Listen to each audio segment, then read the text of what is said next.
I remember my first day at CBS. I remember when the teacher walked in, we all looked at each other and kind of all said, okay, here we go. And the journey began. I'm about to do something game-changing in my career, and I was not wrong. I looked at this business school experience as an opportunity to take a bet on myself in every way, shape, or form. I remember coming into CBS feeling I was more risk adverse, especially like from the pandemic.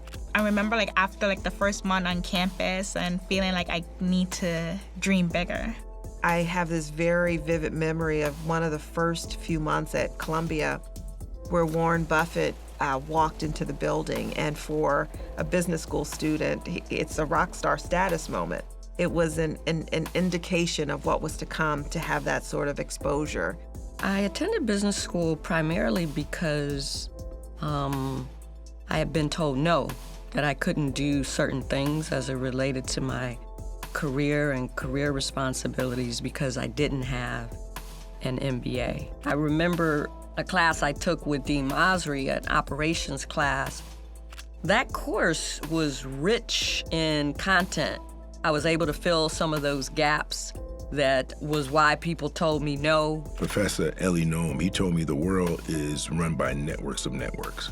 So basically, if you're in a lot of networks that are positive or virtuous networks, that will help you out. And I lean on that network now. I lead my business development efforts at my firm. Every lead, I don't even have to chase. It comes to us because we have this extensive network.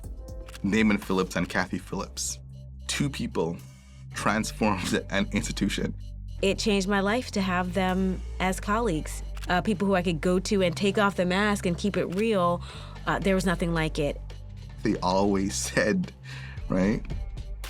She would say in public spaces, this place wasn't built for me, but I own Columbia Business School.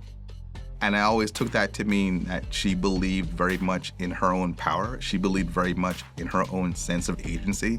We lost her in 2020 to cancer, and it continues to be a really painful thing to me to not have her around. But instead, I channel her all the time.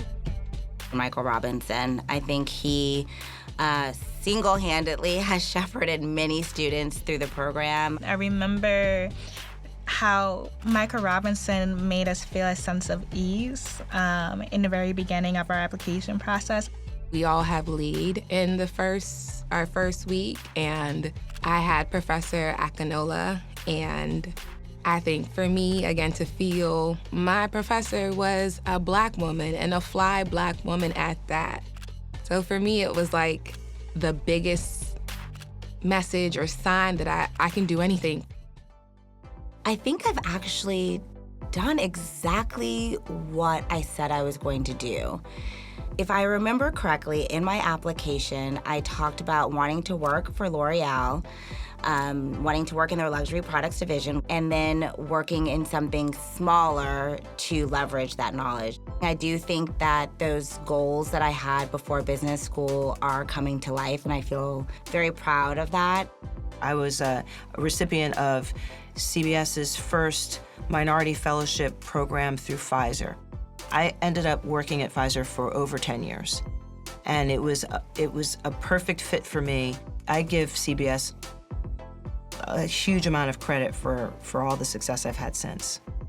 Kind of feel a little bit of imposter syndrome sometimes, but I think as we got to meet people, I think it really reinforced my space here and allowed me to realize, like, no, you have this space, you're meant to be here for a reason. You have the opportunity to really make an impact, not only in your career, but also in the lives of your classmates. I have very dear lifelong friends, people who have helped unlock career opportunities for me and vice versa. Those relationships were built and nurtured at the business schools. The lesson that I take with me was around relationship. Relationships really matter. Community really matters.